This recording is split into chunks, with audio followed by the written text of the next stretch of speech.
Bismillahirrahmanirrahim. Assalamualaikum warahmatullahi wabarakatuh. Masih bersama kerduk.com. Pada video kali ini kami akan menyampaikan kabar terbaru terkait dengan kesejahteraan dan nasib tenaga honorer di tahun 2024, yaitu selamat SKTHR untuk honorer dan tenaga kontrak sudah diproses. Nominalnya sama dengan bonus PNS. Tapi sebelum kami lanjutkan, bagi rekan-rekan yang baru menemukan channel ini, tekan like dan subscribe-nya, dan juga tekan lonceng notifikasinya supaya nanti bisa mengetahui informasi terbaru terkait dengan kesejahteraan dan nasib tenaga honorer di tahun 2024.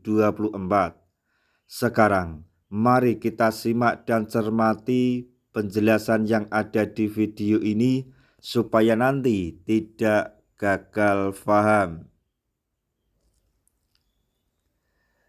Ada kabar baik untuk kalangan tenaga honorer dan tenaga kontrak soal THR Idul Fitri atau bonus lebaran seperti yang diterima PNS. Honorer di Kota Waringin Timur atau Kotim dikabarkan akan menerima tunjangan hari raya atau THR pada Idul Fitri tahun 2024 ini.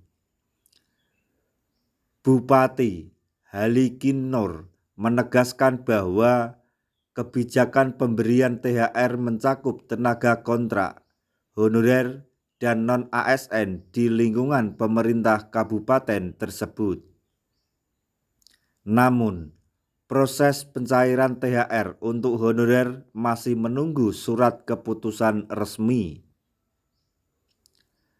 Bupati Halikin Nur mengambil langkah ini agar para non-ASN dapat merayakan Idul Fitri dengan layak seperti pegawai ASN.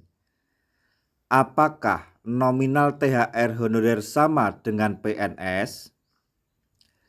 Dalam hal nominal, besarannya kemungkinan akan sama dengan tahun sebelumnya, sekitar 50% dari gaji. Kepala Bidang Perbendaharaan daerah menyatakan bahwa telah disiapkan anggaran sebesar 30,88 miliar untuk pembayaran THR bagi ASN berstatus PNS, CPNS, dan P3K tidak termasuk tenaga non-ASN. Peraturan Pemerintah Nomor 14 Tahun 2024 tidak mengatur pemberian THR untuk non-ASN. THR bagi ASN merupakan kebijakan pemerintah pusat yang wajib dilaksanakan, sementara untuk non-ASN keputusan berada di tangan bupati. Sumber dana juga berbeda.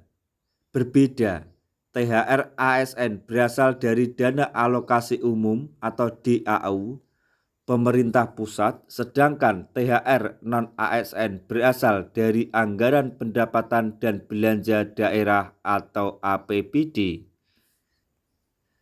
Sehingga pemerintah Kabupaten Kota Waringin harus menyesuaikan dengan ketersediaan APBD. Besarannya THR non-ASN akan disesuaikan dengan kondisi keuangan daerah. Meskipun harapan mereka sebesar 1 bulan gaji, namun itu tergantung pada kebijakan kepala daerah.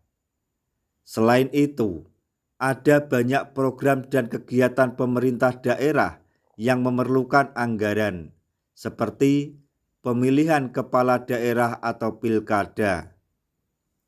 Oleh karena itu, penentuan besaran THR non-ASN juga harus mempertimbangkan kebutuhan anggaran untuk program-program tersebut.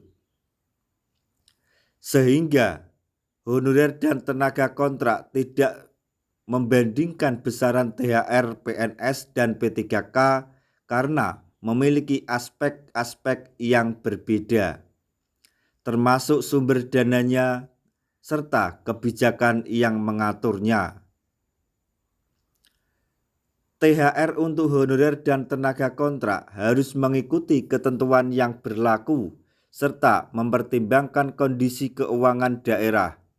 Jadi, wajar apabila besarannya tidak dapat dibandingkan secara langsung dengan THR PNS dan P3K.